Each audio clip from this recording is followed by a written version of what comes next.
नमस्कार, आप देख रहे हैं दैनिक चिंतन। दुर्ग पुलिस लगातार ऑपरेशन विश्वास चला रही है और इस ऑपरेशन विश्वास के तहत अब एक और कार्रवाई की गई है नशे के विरुद्ध। दुर्ग जिले के थाना पद्मनाभपुर क्षेत्र में वार्ड 44 कसारी डी में जहां पुलिस को सूचना मिलती है कि नशे का कारोबार चलाया जा रहा है। यहाँ पर आप ये चीज़ देख सकते हैं कि किस तरीके से पुलिस की जो सूचना तंत्र है वो कितनी मजबूत है। डायरेक्ट दुर्ग सीएसपी को एक सूचना मिलती है कि दुर्ग के वार्ड 44 में नशे का कारोबार चलाया जा रहा है। 2 अक्टूबर जब ड्राई डे मनाया जाता है उसी दिन खुले तौर पर जो है शराब की बिक्री की जा रही है। अब इस सूचना पर पुलिस एक टीम गठित करती है और जाकर छापेमारी की कार्रवाई करती है। जब छापेमारी करती है पुलिस जब छापेमारी करती है तो वहाँ से 93 पौवा शराब बरामद होता है और आगे जब पूछताछ करती है तो एक और व्यक्ति के घर से शराब बरामद होता है। इस पूरे मामले में कुल 144 पौवा शराब दुर्ग पुलिस ने गिरफ्तार किया और उसके साथ ही 4 लोगों को हिरासत में लिया गया है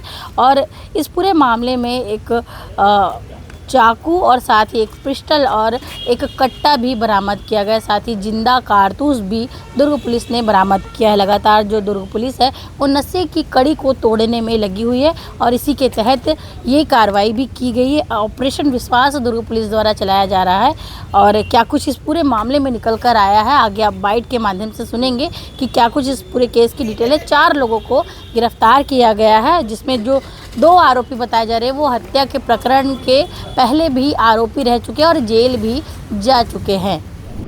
दुर्ग पुलिस द्वारा नशे के विरुद्ध अभियान चलाया जा रहा है, स्पेशल ऑपरेशन अभियान विश्वास।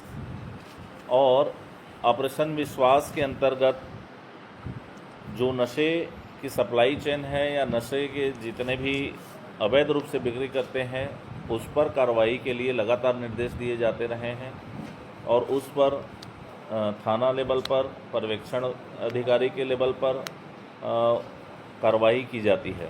इसी क्रम में जो ड्राई डे था 2 तारीख को, उसके पहले ये सूचना थी कि भारी मात्रा में लोग शराब इकट्ठा कर सकते हैं। इसकी सूचना पर सीएसपी दुर्ग आईपीएस साहब ये अपनी मुखबिर पर से ये इंट निकाले कि आरोपियों के पास कसारीडीह में भारी मात्रा में शराब रखा हुआ है, देशी शराब, और उस पर एक स्पेशल टीम गठित की गई और वो जब स्पेशल टीम गठन के बाद मुखबिर के बताए गए जगह पर जाकर के रेड कार्रवाई की। आरोपी पवन कुमार कुर्रे के घर पर जब दबिश दी गई तो वहाँ शराब का जखीरा मिला। 93 पाव वहाँ से देशी शराब मिला और सर्चिंग के दौरान उसके घर से 1 नग पिस्टल और 1 नग धारदार चाकू मिला। जब उससे कड़ाई से पूछताछ की गई तो उसने बताया कि उसके भाई विनोद कुर्रे और भांजा कृष्ण कुमार जोशी और उसका एक साथी है सूर्यदेव कोठारी उर्फ गोपा, ये चारों मिलकर के अवैध रूप से इसका व्यवसाय करते हैं। और जब उसके पास से पिस्टल मिल गया तो उसने बताया कि एक कट्टा भी है जिसको मैं अपने भाई के पास रखा हूं, उसको भी जा कर के बरामद करा देता हूं। जब आपस में हमारी टीम ने और कड़ाई से पूछताछ किया और एक एक करके जब लोगों को उठाते गए तो उसके भाई के पास से एक मैगजीन और 3 जिंदा कारतूस मिले। ये मैगजीन जब उसी तरह से और उसके साथी को उठाया गया सूर्यदेव कोठारी को, तो उसके पास 1 नग कट्टा और 2 जिंदा कारतूस मिला। उसके भांजा कृष्ण कुमार के पास से भी अवैध शराब मिला 93 पाव।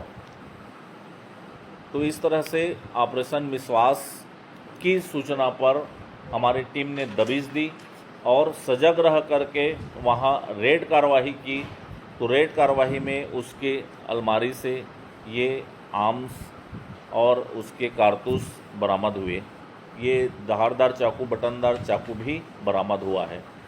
जब उनसे पूछताछ की गई तो ये पवन कुर्रे और कृष्ण कुमार जोशी पूर्व में हत्या के अपराध में जेल जा चुके हैं, गिरफ्तार हुए हैं और इनके पास से बिक्री की रकम लगभग 4,000 रुपये को भी जब्ती किया गया। बीएनएस एक्ट के तहत 112 संगठित अपराध की धारा इसमें जोड़ी गई है। आर्म्स एक्ट और 34(2) आबकारी एक्ट के तहत कार्रवाई की जा रही है।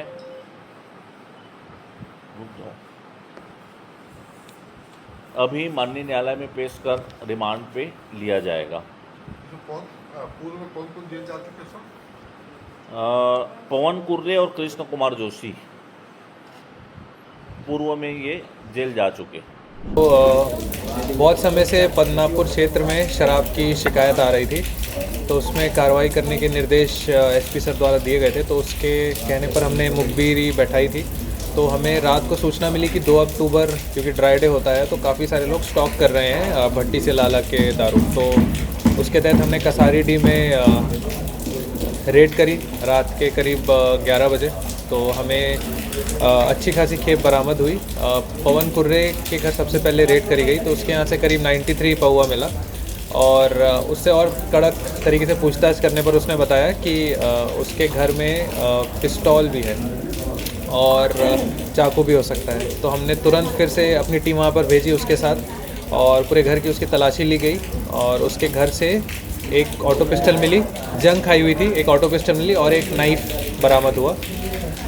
उसके बाद उससे और पूछताछ करी गई तो पता चला कि एक पूरा बाड़ी है जिसमें सारे भाई ये रहते हैं। तो हर किसी की तलाशी फिर ली गई, जहाँ पे विनोद कुर्रे के घर से मैगजीन्स और कुछ गोलियां मिली हैं और उसके बाजू में ही के जोशी रहता है जिसके यहाँ से और दारू मिली, करीब 40-45 पौवा और दारू मिली। और इसका एक और मित्र है गोपा नाम से, तो उसके यहाँ से हमें कट्टा बरामद हुआ। तो बेसिकली ये लोग एक तरह से मिलकर ये सारी चीज़ें छुपा कर रखे हुए थे। दारू तो ये बेचने वाले थे, पर कट्टा और पिस्टल ही क्यों लाए थे इसमें पुलिस और तफ्तीश कर रही है। अभी तक ये पता चला है कि इसने बिहार से लाके यह लेके आया है और ये लोकल नहीं है। सर अपराधी 2 लोग, पवन कुर्रे और कृष्ण कुमार जोशी जो है, ये दोनों 302 के आरोप में जेल जा चुके हैं। और जो पवन कुर्रे है इसे सुप्रीम कोर्ट से ज़मानत मिली है और अभी 2 साल पहले ये निकला है। धन्यवाद। आप देख रहे हैं दैनिक चिंतक। आगे की अपडेट के लिए बने रहें हमारे साथ। हमारे चैनल को लाइक, सब्सक्राइब और शेयर करना ना भूलें।